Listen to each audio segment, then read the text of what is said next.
चलिए समझते हैं बहुत इम्पोर्टेंट टॉपिक जिसको बोलते हैं सेमीकंडक्टर। तो क्लास 12 का ये चैप्टर पिछले लेक्चर में सेमीकंडक्टर के बारे में बेसिक हमने पढ़ लिया था और ये भी बहुत इम्पोर्टेंट चैप्टर है।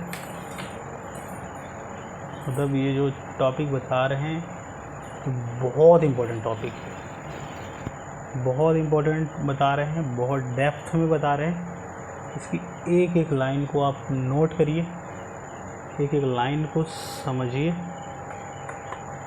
है ना। और एक एक लाइन को लिखिए, एक एक लाइन कीमती है, इसकी एक एक लाइन की वैल्यू है। इसको आप एक एक पॉइंट को लिखते जाइए और मैं बोलता जाता हूँ। तो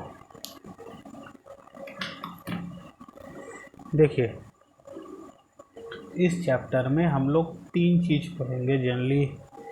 पहले तो बेसिक सेमीकंडक्टर के बारे में जानते हैं कि सेमीकंडक्टर होती क्या है ना।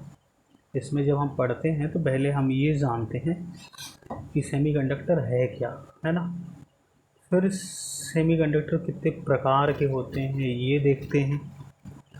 उसके बाद सेमीकंडक्टर से कुछ इलेक्ट्रॉनिक डिवाइसेस बनती हैं। पहले तो हम सेमीकंडक्टर देखेंगे, सेमीकंडक्टर होता क्या है, सेमीकंडक्टर के कितने प्रकार होते हैं, है ना। एक प्योर सेमीकंडक्टर का क्लासिफिकेशन करेंगे। देखिए, टाइप्स और क्लासिफिकेशन में भी फ़र्क है। सेमीकंडक्टर है, उसको क्लासीफाई किए। क्लासीफाई मतलब, क्लासीफाई करना मतलब कि एक लेवल बनाना। क्लासीफाई का मतलब उसको डिवाइड करना कि कितने हिस्से में हम डिवाइड कर सकते हैं। तो सेमीकंडक्टर को हमने डिवाइड किया। कौन सा सेमीकंडक्टर? प्योर और इम्प्योर। प्योर यानी इंट्रिंसिक और इम्प्योर यानी एक्सट्रिंसिक। देखिए यहाँ पे पहले तो हम सेमीकंडक्टर को क्लासीफाई कर रहे हैं, है ना। पहले हमने क्या बोला? पहले हमने बोला कि भाई चलो हम क्लासिफिकेशन कर दें। क्लासिफिकेशन यानी उसको हम ब्रेक करते हैं कि कितने हिस्से में हम तोड़ के पढ़ सकते हैं। तो पहले हमने सेमीकंडक्टर को डिवाइड किया दो भाग में। तो कितने भाग हो गए? ये जो डिवाइड कर रहे हैं ना कई हिस्सों में, इसको बोलते हैं क्लासिफिकेशन। क्या बोलते हैं? इसी चीज़ को बोलते हैं क्लासिफिकेशन। तो सेमीकंडक्टर को दो भागों में तोड़ा। तो जो पहला भाग हुआ इसको बोल दिए अपन इंट्रिंसिक सेमीकंडक्टर, जिसको हम बोलते हैं प्योर सेमीकंडक्टर, यानी शुद्ध अर्धचालक। और एक्सट्रिंसिक होता है, एक्सट्रिंसिक सेमीकंडक्टर जो इम्प्योर सेमीकंडक्टर होता है। इम्प्योर यानी अशुद्ध अर्धचालक। तो ये जो हमने डिवाइड किया सेमीकंडक्टर को, इसी को बोलते हैं क्लासिफिकेशन। एक्सट्रिंसिक कब है? जब हमने उसमें इम्प्योरिटीज़ मिलाई। इम्प्योरिटीज़ यानी या तो पेंटावैलेंट इम्प्योरिटीज़ मिलाई या ट्राईवैलेंट इम्प्योरिटीज़ मिलाई। तो जब हम इम्प्योरिटीज़ एडिशन कर देते हैं, जब हम पेंटावैलेंट इम्प्योरिटीज़ या ट्राईवैलेंट इम्प्योरिटीज़ ऐड करते हैं, तो इम्प्योर सेमीकंडक्टर बन जाता है, जिसको एक्सट्रिंसिक सेमीकंडक्टर कहते हैं। और वो कौन कौन सा होता है?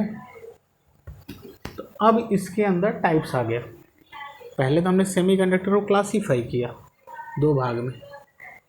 अब जब हमने डिवाइड कर दिया ना, तो प्योर वाला क्या होगा? प्योर सेमीकंडक्टर क्या होगा?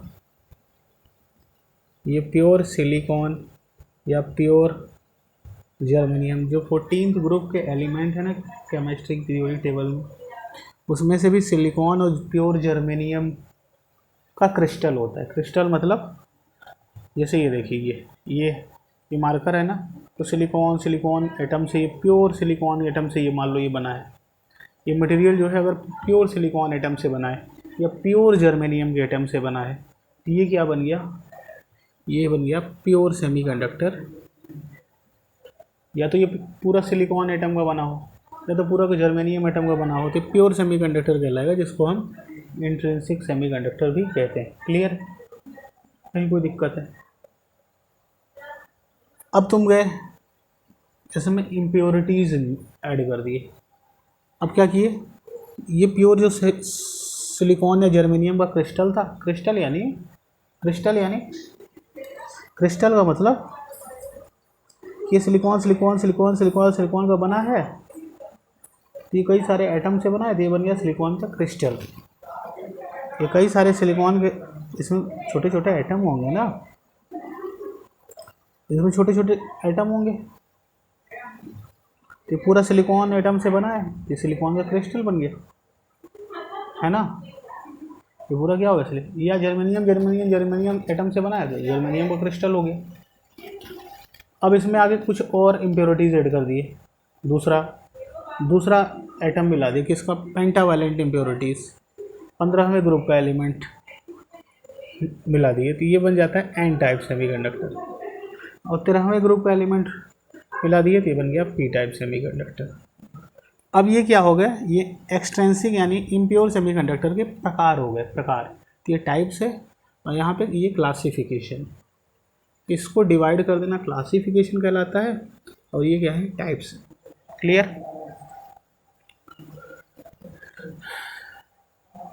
ठीक, बहुत इंपॉर्टेंट पॉइंट है, इसको लिखिए। अब जो चलेगा बहुत इंपॉर्टेंट पॉइंट है, ये जो सेमीकंडक्टर है ना, ये मॉडर्न फिजिक्स का पार्ट है। लिख लीजिए, जो हम फिजिक्स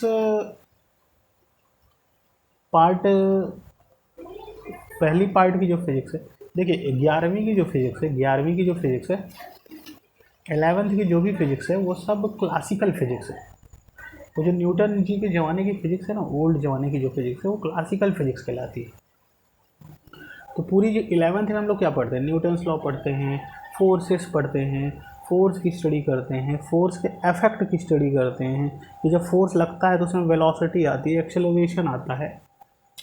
मैंने इस पर फोर्स लगाया, इसका इफेक्ट क्या हुआ, इसके अंदर वेलोसिटी आई, इसके अंदर एक्सेलरेशन आया।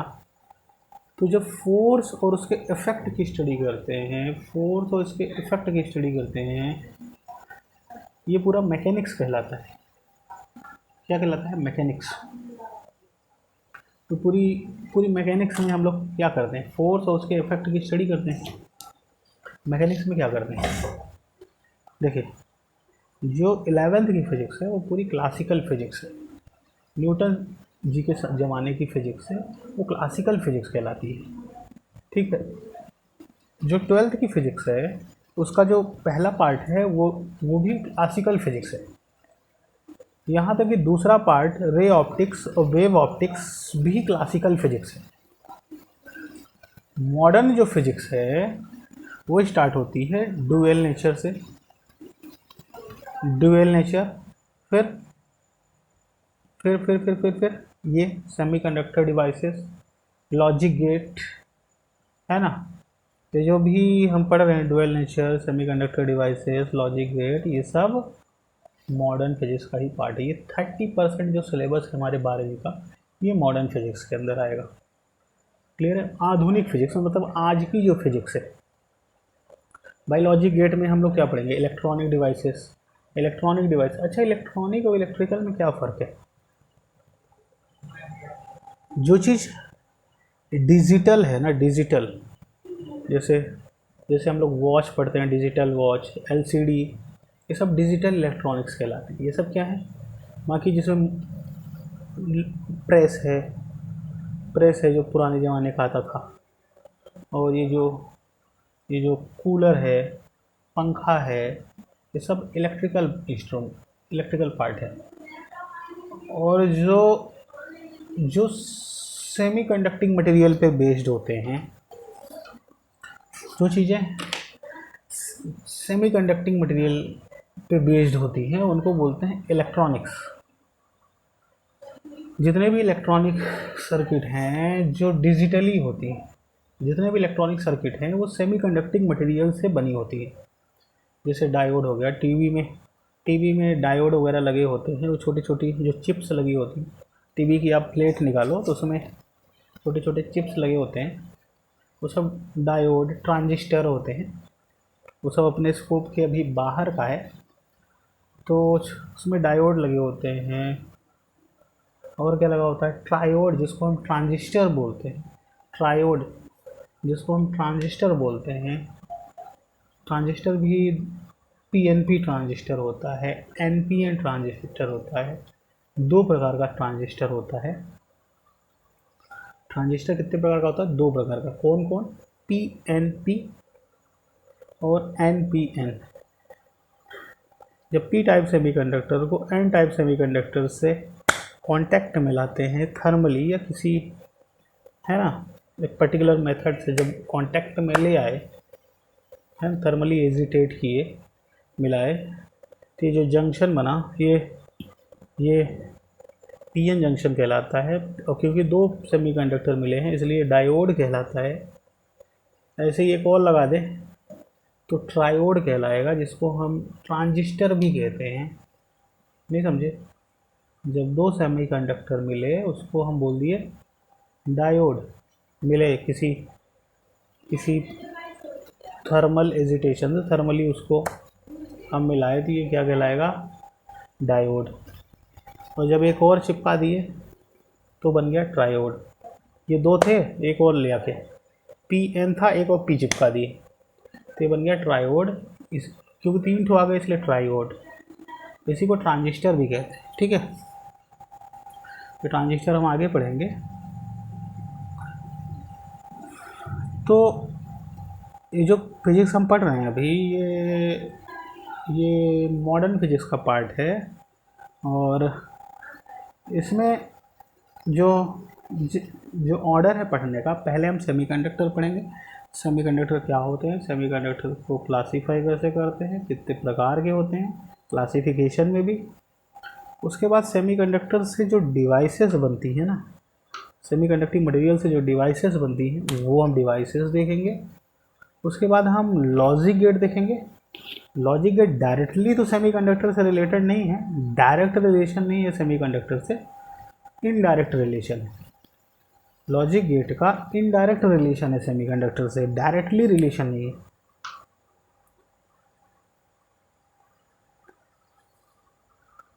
ठीक है, लेकिन सेमीकंडक्टर डिवाइसेस का ही यूज़ करके लॉजिक गेट बनाए जाते हैं। सेमीकंडक्टिंग डिवाइसेस का यूज़ करके ही लॉजिक गेट बनाते हैं। तो डायरेक्ट सेमीकंडक्टर से रिलेटेड नहीं है, लेकिन इनडायरेक्टली है, क्योंकि सेमीकंडक्टिंग डिवाइसेस का यूज़ करके ही हम लॉजिक गेट बनाते हैं। लॉजिक गेट सेमीकंडक्टिंग डिवाइसेस का ही यूज़ करके बनाया जाता है, इसलिए हम बोल देते हैं इनडायरेक्ट जो लॉजिक गेट हैं। लॉजिक गेट जो है वो सेमीकंडक्टिंग डिवाइसेस पे बेस्ड है।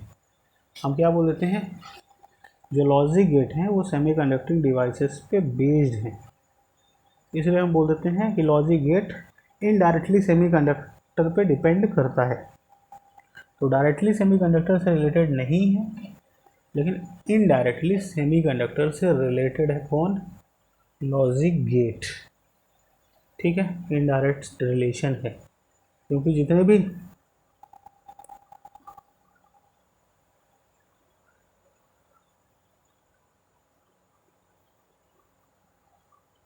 सेमीकंडक्टर जो हैं, लॉजिक गेट जो हैं सेमीकंडक्टर का ही यूज़ करके बनाए जाते हैं, इसलिए इनडायरेक्टली हम बोल देते हैं कि लॉजिक गेट सेमीकंडक्टर से रिलेटेड हैं, डायरेक्टली नहीं, इनडायरेक्ट।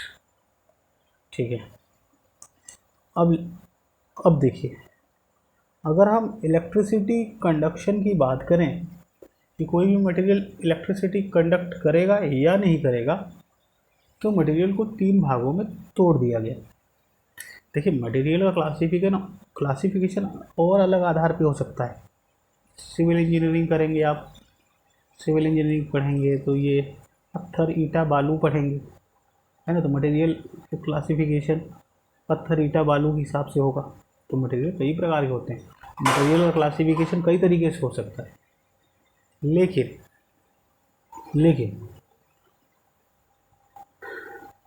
जो हम यहाँ पे सेमीकंडक्टर में मटेरियल का क्लासिफिकेशन पढ़ रहे हैं, वो इलेक्ट्रिसिटी के कंडक्शन के बेसिस पढ़ रहे हैं कि वो इलेक्ट्रिसिटी कंडक्ट करेगा या नहीं करेगा। तो अगर कोई बॉडी अपने अंदर से इलेक्ट्रिसिटी कंडक्ट कर रही है तो वो कंडक्टर कहलाएगी। नहीं समझे आप?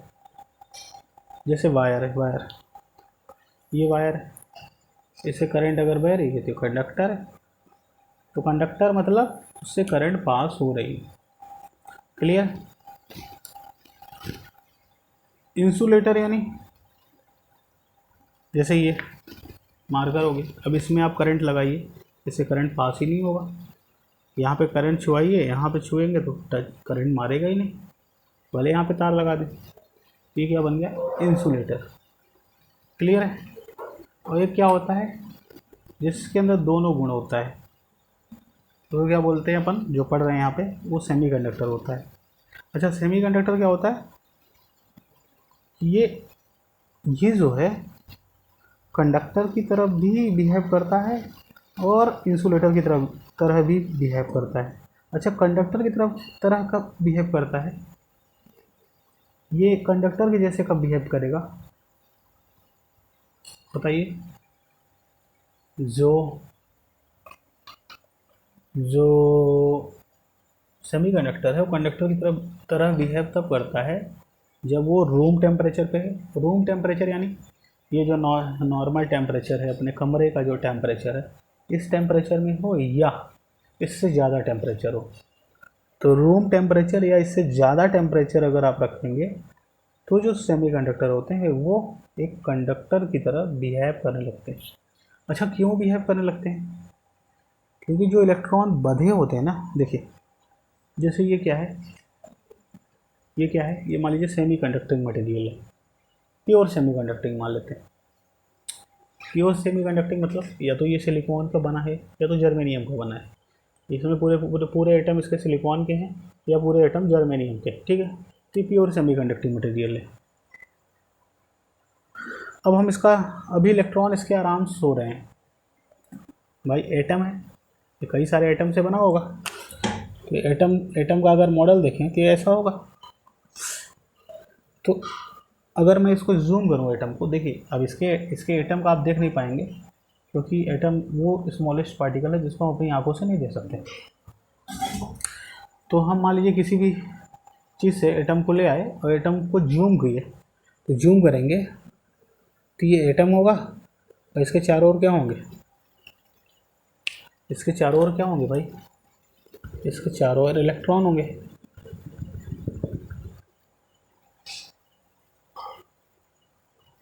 इसके चारों ओर क्या होंगे?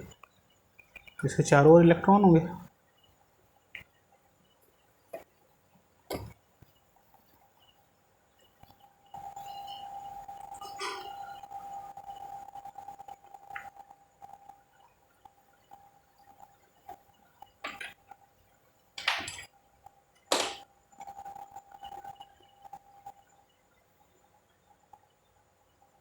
एक मिनट।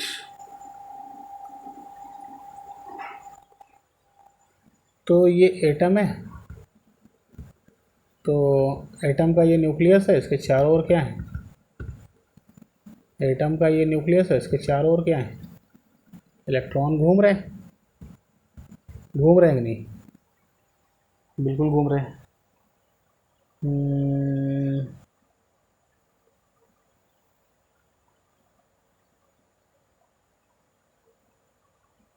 कहाँ पे बात हो रही थी?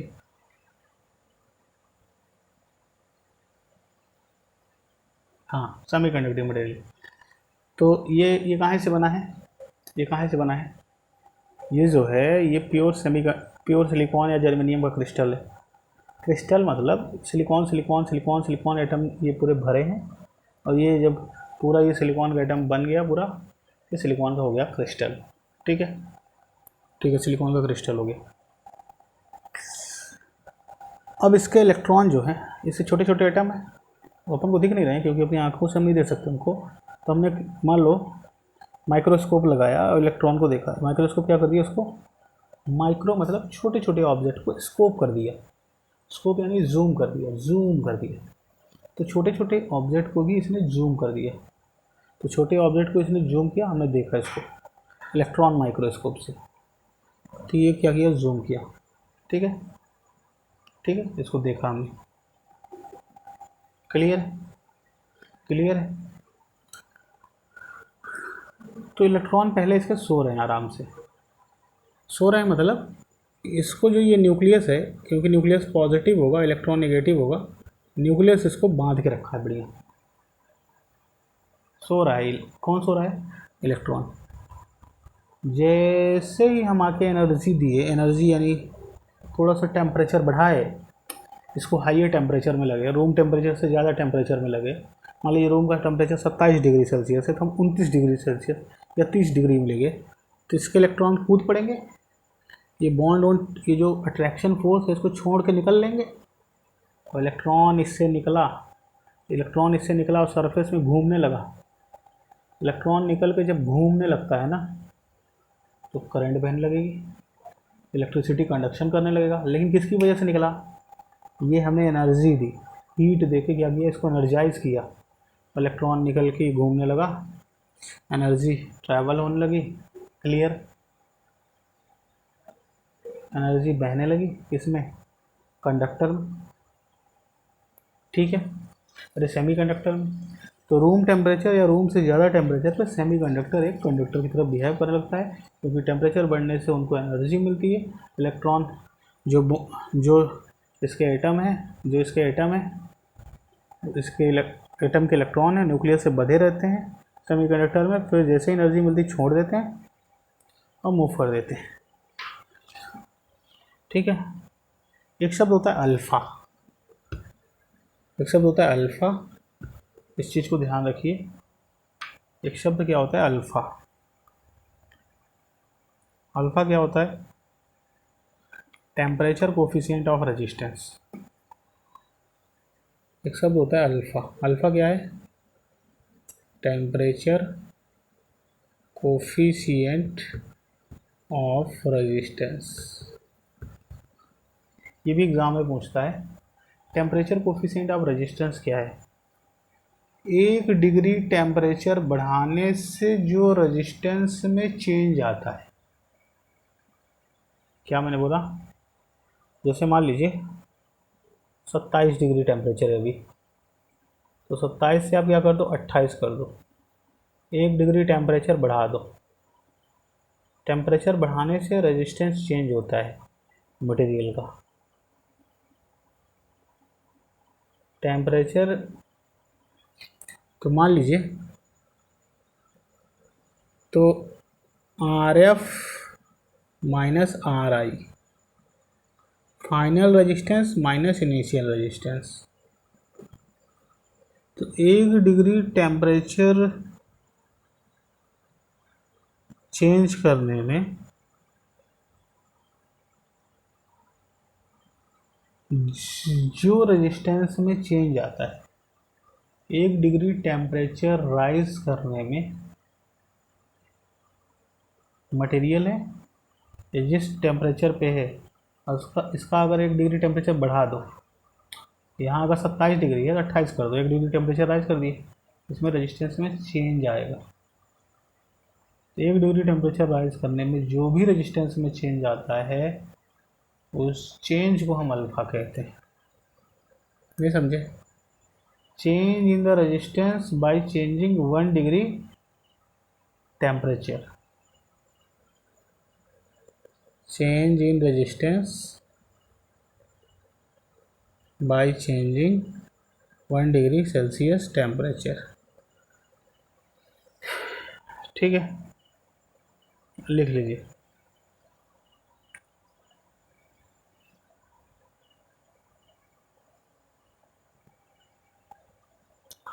तो देखिए सेमीकंडक्टर में क्या होता है, तो टेम्परेचर बढ़ाने से कंडक्टर में क्या होता है, टेम्परेचर बढ़ाने से रेजिस्टेंस कम होता है।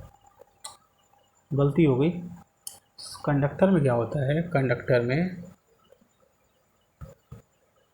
कंडक्टर का अल्फा होता है पॉजिटिव।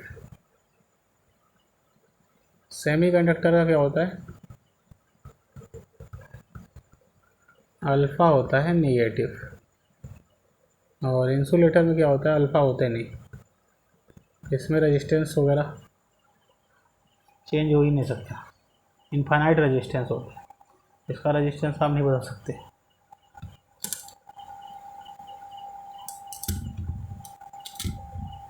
ठीक है, इसका अल्फ़ा क्या होता है, ज़ीरो होता है। इंसुलेटर का अल्फ़ा होता है ज़ीरो होता है, इसमें चेंज ही नहीं आएगा रेजिस्टेंस में। तो अल्फ़ा क्या आएगा, जो पहले रेजिस्टेंस रहेगा वही बाद में है, तो डिफरेंस ज़ीरो हो गया ना।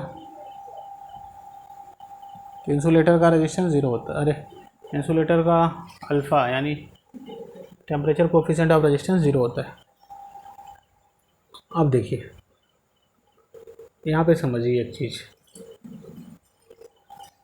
अब मैं ये कह रहा हूँ कि मान लीजिए ये फाइनल रेजिस्टेंस है, ये इनिशियल रेजिस्टेंस है।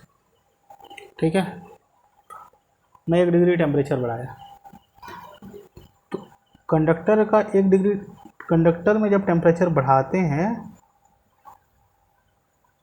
तो रेजिस्टेंस बढ़ता है। तो पहले कुछ आर आई यानी इनिशियल रेजिस्टेंस, आर एफ यानी फाइनल रेजिस्टेंस। इनिशियली मान लीजिए कितना ओम था, 10 ओम, तो फाइनली बढ़ जाएगा, तो मान लीजिए 12 ओम हो गया।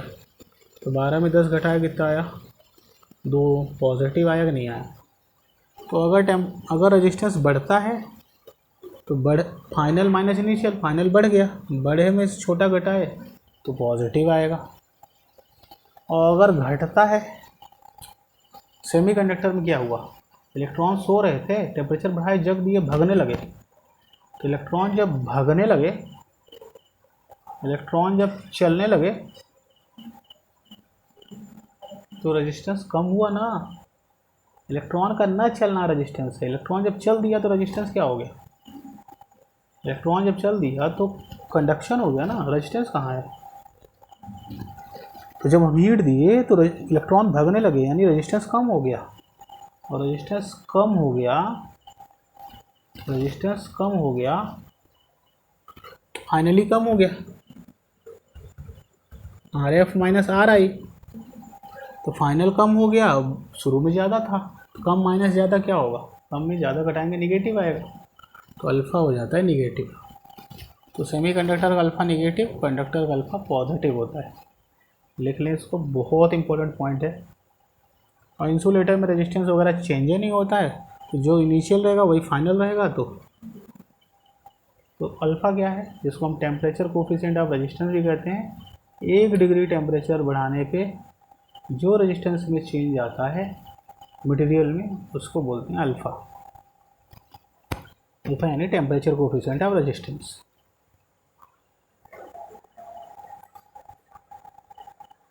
सेमीकंडक्टर में हम लोग क्या करते हैं, चार्ज के फ्लो को, चार्ज के मोशन को कंट्रोल करते हैं। सेमीकंडक्टर में चार्ज के मोशन को कंट्रोल किया जाता है। अब हम समझते हैं एनर्जी बैंड डायग्राम। क्या समझते हैं, एनर्जी बैंड डायग्राम। इसको लिख लीजिए इसको, energy band diagram.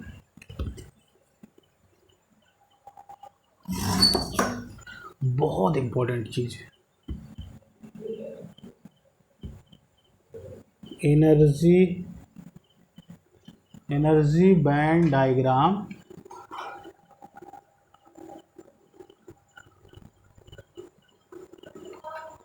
Energy band diagram of an atom.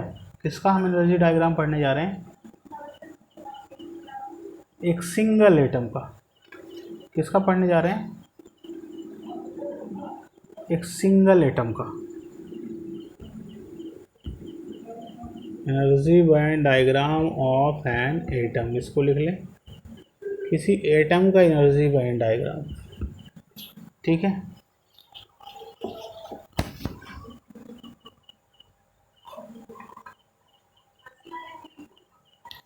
अच्छा ये एनर्जी बैंड बहुत इंपॉर्टेंट टॉपिक है, बहुत इंपॉर्टेंट। ये होता क्या है? ये होता है, जैसे ये एटम है, एटम के लिए पढ़ रहे हैं, ध्यान दीजिएगा। एनर्जी बैंड डायग्राम किसके लिए पढ़ रहे हैं? एटम के लिए। तो जैसे मान लीजिए एटम है, एटम में क्या होगा भाई? ये न्यूक्लियस होगा, होगा कि नहीं होगा? और ये क्या होगा? ऑर्बिट होगा। अच्छा, इस ऑर्बिट में कौन घूम रहा होगा? इलेक्ट्रॉन घूम रहा होगा कि नहीं? हाँ, इस ऑर्बिट में इलेक्ट्रॉन घूम रहा होगा, बिल्कुल बिल्कुल। तो ये न्यूक्लियस होगा, ये क्या होगा? ऑर्बिट होगा। ऑर्बिट में कौन घूमेगा? इलेक्ट्रॉन। तो यहाँ कौन होगा? न्यूक्लियस। ठीक है,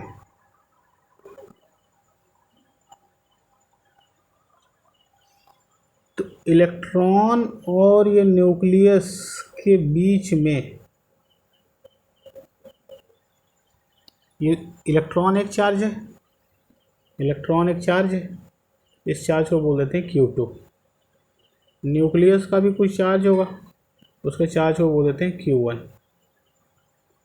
अगर इसका एटॉमिक नंबर, हर एटम का क्या होता है? Atomic number. अगर इसका एटॉमिक नंबर Z है, Z क्या है इस एटम का? Atomic number. क्लियर है? तो अगर इसका एटॉमिक नंबर Z है तो जितना एटॉमिक नंबर होता है उतने ही क्या होंगे? उतने ही क्या होंगे बताइए? उतने ही इलेक्ट्रॉन होंगे, उतने ही यहाँ पे प्रोटॉन होंगे। इसका चार्ज कितना हो गया? प्रोटॉन न्यूक्लियस में होता है, तो उसके चार्ज कितने हो गए? Ze। प्रोटॉन पे जितना चार्ज होगा वो कितना होगा? जितना मल प्रोटॉन के चार्ज कितने होंगे? Z इंटू ई नहीं होगा, प्रोटॉन का चार्ज होगा Z इंटू ई, एटॉमिक नंबर इंटू ई।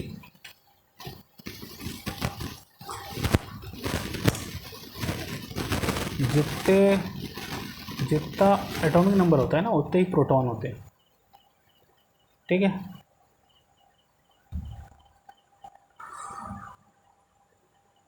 अब देखिए, तो जो एनर्जी बैंड डायग्राम है ना, तो एनर्जी बैंड डायग्राम क्या होता है?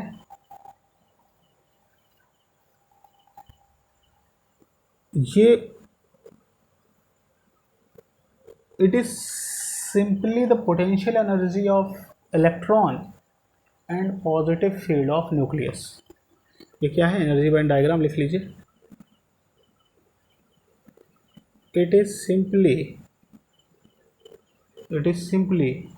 the potential energy of electron and positive field of nucleus। Electron की पोटेंशियल एनर्जी और न्यूक्लियस की पॉजिटिव फील्ड,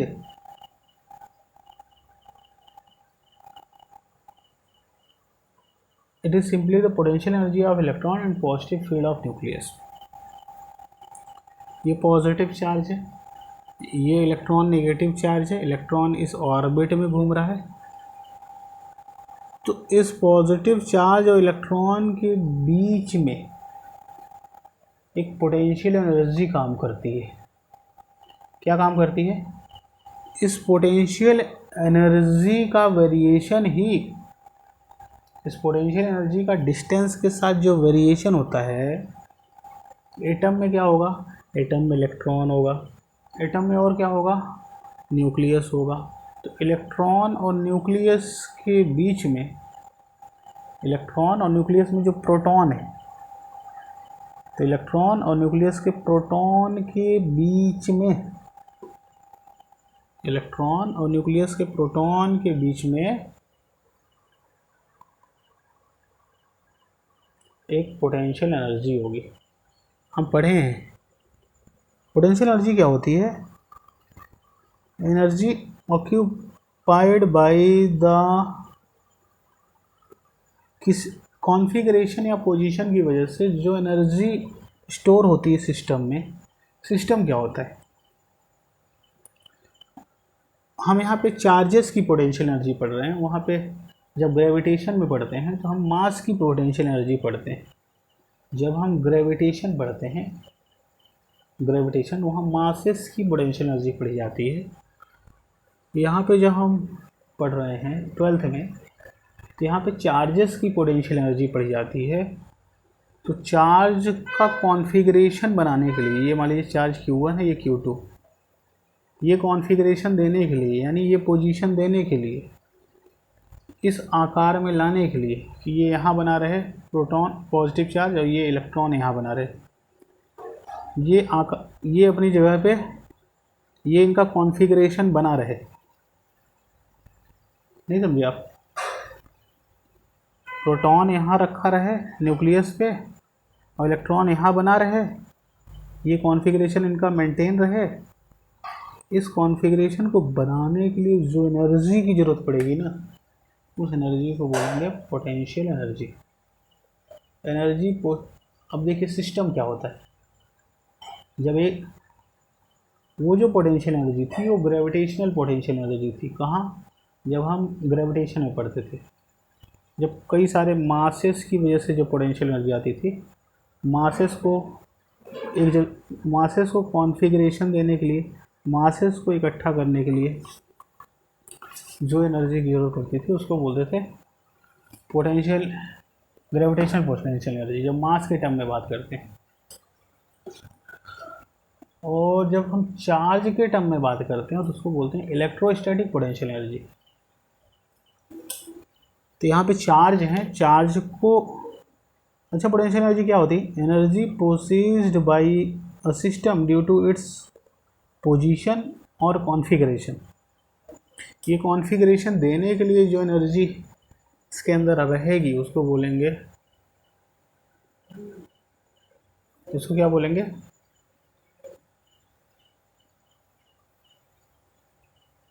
पोटेंशियल एनर्जी। तो ये कॉन्फ़िगरेशन गेन करने के लिए दो चार्जेस को एक r दूरी की, ये मान लीजिए r दूरी है, ये दो चार्जेस हैं। एक न्यूक्लियस का चार्ज, अगर इसका एटॉमिक नंबर है Z है तो इतने ही इसमें प्रोटॉन होंगे। तो ये कॉन्फ़िगरेशन गेन करने के लिए कि ये प्रोटॉन है Q1 चार्ज और ये इलेक्ट्रॉन है Q2 चार्ज, ठीक है, Z, और ये दूरी R है।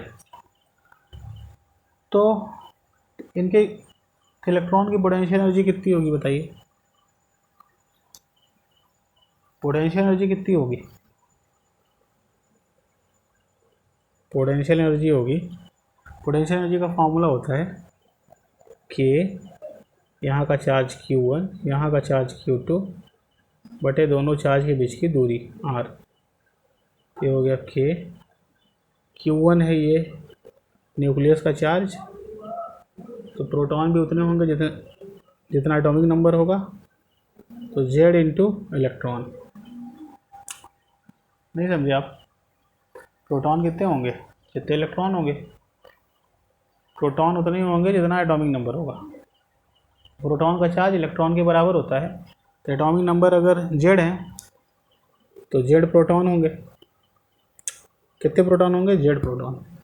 और क्योंकि प्रोटॉन और इलेक्ट्रॉन का चार्ज बराबर होता है तो Z इलेक्ट्रॉन हमने दिया, तो न्यूक्लियस में कितने इलेक्ट्रॉन होंगे? Z electron. और यहाँ एक कौन बाहर एक इलेक्ट्रॉन है जो घूम रहा है, तो Q2 भी एक इलेक्ट्रॉन है। नहीं समझे? मैंने क्या बोला? न्यूक्लियस में उतने ही प्रोटॉन होंगे जितना एटॉमिक नंबर होगा, ठीक है। तो एटॉमिक नंबर अगर इसका Z है, जो एटम की बात हो रही है, अगर उसका एटॉमिक नंबर Z है तो उसमें Z प्रोटॉन होंगे कि नहीं होंगे? हाँ, तो Z प्रोटॉन होंगे, तो Z प्रोटॉन लिख दिया। लेकिन प्रोटॉन का चार्ज इलेक्ट्रॉन के बराबर होता है, तुमने प्रोटॉन की जगह पे इलेक्ट्रॉन रख दिए, तो न्यूक्लियस का चार्ज हो गया Ze। तो Q1 की वैल्यू हो गई Ze। Q2 यहाँ पे एक इलेक्ट्रॉन है, तो Q2 की जगह पे इलेक्ट्रॉन अपॉन R। अब समझिए, अब मैं ये कह रहा हूँ कि ये पॉजिटिव चार्ज है, इलेक्ट्रॉन नेगेटिव है, इनके बीच में अट्रैक्शन लगता है, पॉजिटिव नेगेटिव बीच में अट्रैक्शन होता है। तो K इंटू जेड इंटू ई हो गया E²/R। तो पोटेंशियल एनर्जी अट्रैक्शन की वजह से, एक पॉजिटिव है एक नेगेटिव वजह है, तो अट्रैक्शन होगा। अट्रैक्शन की वजह से यहाँ नेगेटिव साइन लगा देते हैं, क्योंकि ये पॉजिटिव है ये नेगेटिव है, तो इसलिए हम साइन क्या लगा दिए? नेगेटिव, क्योंकि अट्रैक्शन लग रहा है। तो अट्रैक्शन नेगेटिव ये बता रहा है कि इनके बीच में अट्रैक्शन है। तो ये पोटेंशियल एनर्जी आ गई, इस इलेक्ट्रॉन की पोटेंशियल एनर्जी आ गई। तो ये पोटेंशियल एनर्जी, ये जो न्यूक्लियस है एटम का और ये जो इलेक्ट्रॉन है ऑर्बिट में, इनके बीच की दूरी r है, तो ये दूरी के साथ अगर ये दूरी बढ़ेगी या घटेगी, उसके साथ क्या वेरिएशन आ रहा है पोटेंशियल एनर्जी का। अगर दूरी बढ़ाएंगे तो क्या होगा, दूरी घटाएंगे तो क्या होगा। तो दूरी के चेंज होने से पोटेंशियल एनर्जी में क्या चेंज आ रहा है, इस वेरिएशन को एक ग्राफ से दिखाना। ये न्यूक्लियस का जो एटम है और ये जो इलेक्ट्रॉन है ऑर्बिट का, इन दोनों के बीच में दूरी अगर r है, तो इस दूरी के साथ ही पोटेंशियल एनर्जी में क्या वेरिएशन आ रहा है, इस वेरिएशन को दिखाना ग्राफ में एनर्जी बैंड डायग्राम कहलाता है। क्या कहलाता है? क्या कहलाता है? Energy band diagram. ठीक है, क्या कहलाता है? Energy band diagram. ठीक है, एनर्जी लेवल बोलिए, एनर्जी लेवल बोलिए। ठीक है, बैंड भी ना बोल के इसको लेवल बोल सकते हैं, एनर्जी लेवल। ठीक है, तो ये एनर्जी बैंड डायग्राम कहलाएगा, जिसको एनर्जी लेवल भी कह सकते हैं। यहाँ पे ये एनर्जी लेवल ही कहलाता है। अब देखिए इसका वेरिएशन हम ग्राफ में दिखाते हैं कि ग्राफ में कैसे वेरी कर रहा है। तो ये ग्राफ बना रहे हैं, बहुत इंपॉर्टेंट है, समझिए इसको। ये एक्स एक्सिस है और ये वाई एक्सिस है। ठीक है, क्लियर है?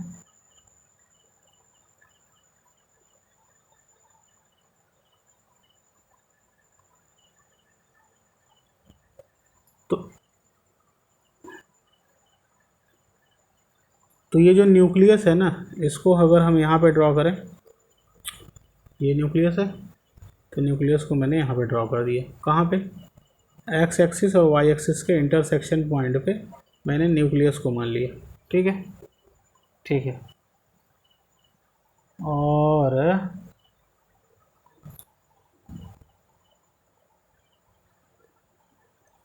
और देखिए, जब हम दूरी ज़ीरो रखेंगे, ज़ीरो यानी न्यूक्लियस और इलेक्ट्रॉन के बीच की दूरी अगर हम लगभग ज़ीरो मान लें, तो ये वैल्यू ज़ीरो, तो डिनोमिनेटर ज़ीरो हो जाएगा। और डिनोमिनेटर किसी का ज़ीरो हो जाए, ऊपर कुछ भी लिखा है, ऊपर तो ये सब लिखा है, डिनोमिनेटर ज़ीरो, वैल्यू हो जाती है इन्फानाइट। ये इन्फानाइट का सिंबल होता है। अच्छा, तो ये बन जाएगा, ये पूरी वैल्यू हो जाएगी इन्फानाइट, क्योंकि अगर दोनों के बीच की डिस्टेंस, हम वेरिएशन देख रहे हैं ना कि डिस्टेंस के साथ साथ पोटेंशियल एनर्जी कैसे चेंज हो रही है। ये न्यूक्लियस है, यहाँ पे पॉजिटिव चार्ज है, यहाँ इलेक्ट्रॉन है, इनके बीच की डिस्टेंस r है। अब इसको मैं कम ज़्यादा करूँ, तो अगर मैं ज़ीरो डिस्टेंस कर दूँ इनके बीच में, ज़ीरो, ये एक्सिस में डिस्टेंस मान लीजिए और इस एक्सिस में पोटेंशियल एनर्जी मान लीजिए, पोटेंशियल एनर्जी ऑफ इलेक्ट्रॉन। ये वेरिएशन ही एनर्जी बैंड डायग्राम कहलाएगा, एटम का एनर्जी बैंड डायग्राम कहलाएगा। वैसे एनर्जी लेवल कहते हैं इसको, एनर्जी बैंड ना बोल के एनर्जी लेवल कहते हैं। और हम एक एटम के एनर्जी लेवल की बात कर रहे हैं। किसकी बात कर रहे हैं? एक सिंगल एटम के एनर्जी बैंड की बात कर रहे हैं, एक सिंगल एटम की एनर्जी बैंड की बात हो रही है।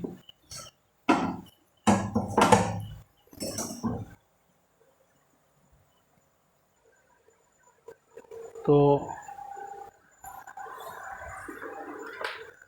देखिए कैसा बनेगा। तो जब दोनों के बीच की दूरी लगभग न है, ना यानी ज़ीरो के बराबर है, तो ये ज़ीरो हो गया, डिनोमिनेटर ज़ीरो हो गया, वैल्यू डिनोमिनेटर ज़ीरो, वैल्यू कहाँ पहुँचेगी, वैल्यू कहाँ पहुँचेगी बताइए, वैल्यू पहुँचेगी इनफाइनाइट। लेकिन माइनस लगा है तो ये प्लस इनफाइनाइट में जाके नीचे आ जाएगा, माइनस इनफाइनाइट, माइनस इनफाइनाइट। फिर इसकी वैल्यू थोड़ा बढ़ाएंगे, तो जैसे मान ली ऊपर 10 है, वैल्यू हमने किया 2, तो कितना आ गया, कुछ 5 आएगा। तो जब हम दूरी 2 रखे तो ये कुछ 5 पे पहुंचा, 5 पे पहुँचे, 2 पे 5 पे पहुंचा, फिर 3 किए तो वैल्यू और कम आई, 3 पॉइंट समथिंग आई, और कम हो गई 3 पे। फिर 4 करेंगे, 2 पॉइंट समथिंग हो जाएगा, 4 पे 2 पॉइंट समथिंग हो जाएगा। 5 रखेंगे, 10 रखेंगे, 1 हो जाएगा, 10 रखे 1 पे आ गया। इनफाइनाइट रख दिए, जब डिनोमिनेटर देखिए 1/0 इनफाइनाइट होता है, इनफाइनाइट यहाँ ले आओ, 0 उधर ले जाओ, तो 1/इनफाइनाइट क्या हो जाएगा, 0। तो जब इनफाइनाइट से पहुँचेंगे तो वैल्यू 0 की तरफ जाने लगेगी। अब एक चीज़ का ध्यान रखिएगा, इनफाइनाइट कभी आप पहुँच नहीं सकते, क्योंकि जब पहुँच गए तो इनफाइनाइट कहाँ होगा, तो ये इनफाइनाइट की तरफ मूव करेगा, बस इनफाइनाइट होने वाला होगा। इनफाइनाइट हम ये मान लेंगे कि इनफाइनाइट पे जाके मिलेगा। अब इनफाइनाइट आप पहुँच नहीं सकते, तो इनफाइनाइट आप पहुँच नहीं सकते, तो इनफाइनाइट पे मिल नहीं सकता। ये इनफाइनाइट में जाके मिलना कहलाता है एसिम्प्टोट्स। एसिम्प्टोटिकली इनफाइनाइट पे मिलने को बोलते हैं एसिम्प्टोटिकली। ये एसिम्प्टोटिकली वेरी कर रहा है, मतलब ये एसिम्प्टोट्स है। इनफाइनाइट में मिलने को क्या बोलते हैं, एसिम्प्टोट्स। तो ये इस ग्राफ को बोलते हैं, देखिए अगर इसको मैं वाई एक्सिस में मैंने इसको प्लॉट किया है ना, और इसको मैं एक कांस्टेंट मान लूँ, ये पूरी वैल्यू मैं कांस्टेंट मान लूँ, और कांस्टेंट जब हटाते हैं प्रोपोर्शनल लगाते हैं, प्रोपोर्शन 1/x, ये कांस्टेंट हमने मान लिया। तो x into Y is equal to a constant. ये जब ग्राफ, ये y is equal to 1/x type का ग्राफ, या एक कांस्टेंट बटे x टाइप का जो ग्राफ होता है, क्या मैंने बोला, y is equal to a constant बटे x। अगर एक x एक्सिस है, एक y एक्सिस है, तो x एक्सिस में कुछ लिखा है और y एक्सिस में कुछ लिखा है। तो अगर y एक्सिस की जो चीज़ लिखी है, यहाँ y एक्सिस में कौन लिखा है, पोटेंशियल एनर्जी y एक्सिस में, x एक्सिस में कौन है, डिस्टेंस, और ये क्या है, कांस्टेंट। ये इन्वर्स रिलेशन है, नीचे लिखा है यानी इन्वर्स रिलेशन। तो अगर y एक्सिस में जो चीज़ लिखी है और x एक्सिस में जो चीज़ लिखी है उसमें इन्वर्स रिलेशन है, तो इसका ग्राफ जो बनता है इसको बोलते हैं रेक्टेंगुलर हाइपरबोला। ये x इंटू वाई एक कांस्टेंट आ रहा है, x इंटू वाई जब एक कांस्टेंट आए, इस तरह के ग्राफ को बोलते हैं रेक्टेंगुलर हाइपरबोला। क्या बोलते हैं, रेक्टेंगुलर हाइपरबोला। तो ये ग्राफ क्या कहलाएगा, रेक्टेंगुलर हाइपरबोलिक ग्राफ। तो ग्राफ रेक्टेंगुलर हाइपरबोला ग्राफ कहलाएगा। क्लियर है।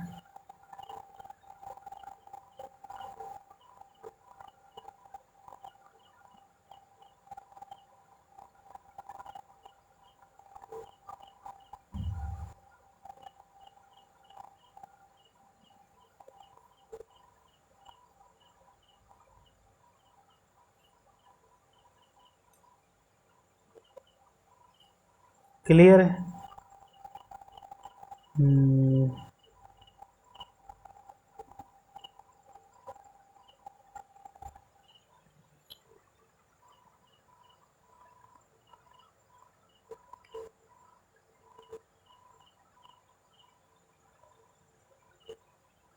तो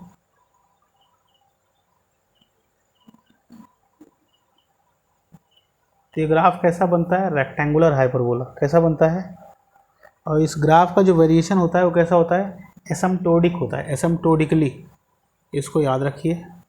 ये एनर्जी बैंड डायग्राम किसका पढ़ रहे हैं, हम एटम का पढ़ रहे हैं। एनर्जी बैंड डायग्राम क्या होता है कि एटम के न्यूक्लियस के चार्ज और ऑर्बिट के इलेक्ट्रॉन के चार्ज के बीच में जो पोटेंशियल एनर्जी होती है उसका वेरिएशन हम देखते हैं, उस वेरिएशन को हम एनर्जी बैंड डायग्राम कहते हैं। अब ये इलेक्ट्रॉन इन अलग अलग पोजीशन पे हो सकता है। देखिए ये जो दूरी है, ये दूरी हम कम ज़्यादा कर रहे हैं, यहाँ के चार्ज, कहाँ के, एटम का चार्ज और ये जो इलेक्ट्रॉन का चार्ज है, दोनों चार्ज के बीच की दूरी हम कम ज़्यादा करके हम क्या बता रहे हैं, इलेक्ट्रॉन की अलग अलग पोजीशन बता रहे हैं। दूरी बढ़ाए, इलेक्ट्रॉन यहाँ पे था, दूरी और बढ़ाए, पोजीशन ये है। तो ये अलग अलग पोजीशन का ये ग्राफ है, इलेक्ट्रॉन के अलग अलग पोजीशन का ये एनर्जी है। अलग अलग मतलब इलेक्ट्रॉन और न्यूक्लियस के बीच की जो गैप है वो चेंज हो रहा है, तो उसकी पोटेंशियल एनर्जी भी, ये पोटेंशियल एनर्जी का वेरिएशन है, ये चेंज हो रहा है। और नेगेटिव है इसलिए नेगेटिव एक्सिस में ड्रॉ किया गया है, नीचे वाली एक्सिस में, क्योंकि यही चीज़ ऊपर होती है। ये ग्राफ रेक्टेंगुलर हाइपरबोला होता है। और अगर हम पूरा 3D में देखें, 3D में देखिए, ये एटम है और ये इलेक्ट्रॉन है, इलेक्ट्रॉन घूम रहा है, तो ये 2D बोर्ड में बना है। लेकिन अगर इसको हम 3D में देखें, 3D मतलब यहाँ पे एक चूड़ी लगा दें, एक चूड़ा लगा दें। 3D का मतलब ये सोचिए कि एक छोटी सी रिंग यहाँ पे लगा दें, रिंग यानी एक पाइप लगा दें ऐसे, ठीक है, ये पाइप, ये ऐसे। तो ये 3D में अगर बात करें तो 3D में क्या होते हैं, ये ऑर्बिटल होते हैं। क्या होते हैं 3D में, क्या होते हैं, ऑर्बिटल। 2D में ये ऑर्बिट है और ये 3D में क्या कहलाते हैं, ये ऑर्बिटल कहलाते हैं, ऑर्बिटल, ठीक है। तो जो न्यूक्लियस के पास में जो ऑर्बिटल होता है, न्यूक्लियस के पास में जो ऑर्बिटल होता है वो एस ऑर्बिटल होता है। कौन सा ऑर्बिटल होता है, तो न्यूक्लियस के, ये न्यूक्लियस की पोजीशन है, न्यूक्लियस के पास में। अच्छा 3D में जब हम ड्रॉ करेंगे, 3D में ग्राफ, तो ये कुछ इधर भी ऐसा बनेगा, इसी तरह बन जाएगा। और ये जो सॉलिड ऑफ रिवोल्यूशन बनेगा, ये 3D कर्व होगा। ये जो सॉलिड ऑफ रिवोल्यूशन बन रहा है, ये ऐसे सॉलिड बनेगा, तो ये 3D कर्व होगा। क्या होगा, ये 3D कर्व होगा, जो इलेक्ट्रॉन की क्या देगा, पोटेंशियल एनर्जी। ये सॉलिड का ऐसे गोल गोल बना दें तो एक सॉलिड कर्व बनेगा, बनेगा कि नहीं। ये वास जैसा ये जो कर्व बन रहा है, ये कर्व क्या होगा, अगर हम 3D की बात करें, इस पूरे, देखिए ये एटम है, ये इलेक्ट्रॉन है, इलेक्ट्रॉन घूम रहा है, एटम। तो अभी ये 2D, लेकिन अगर हम इसके पूरे ऑर्बिटल की बात करें, ये पाइप लगा दें 3D में, ऑर्बिट 2D में होता है, ऑर्बिटल कहाँ होते हैं, 3D में, ऑर्बिटल।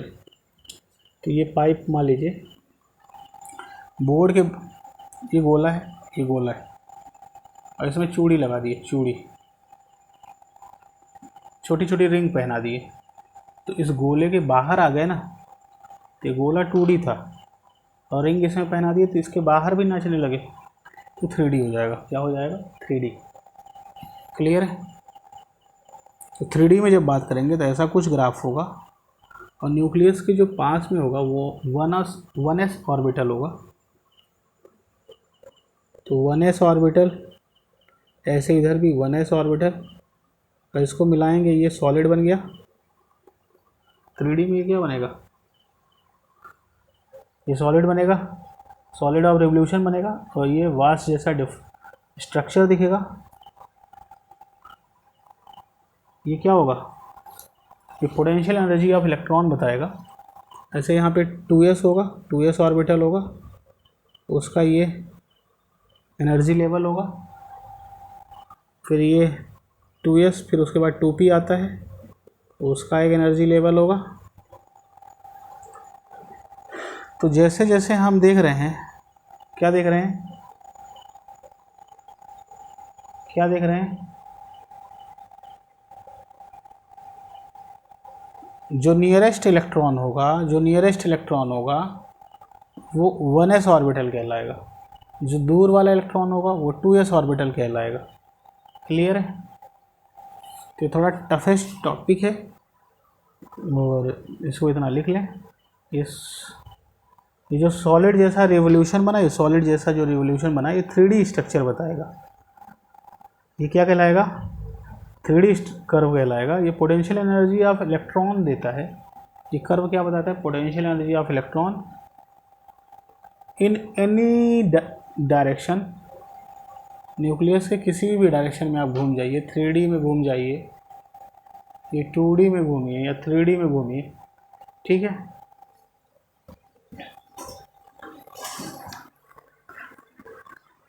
और ये जो हमने एनर्जी बैंड डायग्राम बनाया ना, एक सिंगल एटम का बनाया है, ध्यान दीजिएगा। किसका बनाया है? एक सिंगल एटम का बनाया है। बहुत इंपॉर्टेंट टॉपिक है। सिंगल एटम का बनाया है, 2 एटम या किसी ग्रुप ऑफ एटम का नहीं बनाया है। किसका है? सिंगल एटम का। चलिए बाकी अगले लेक्चर में करते हैं।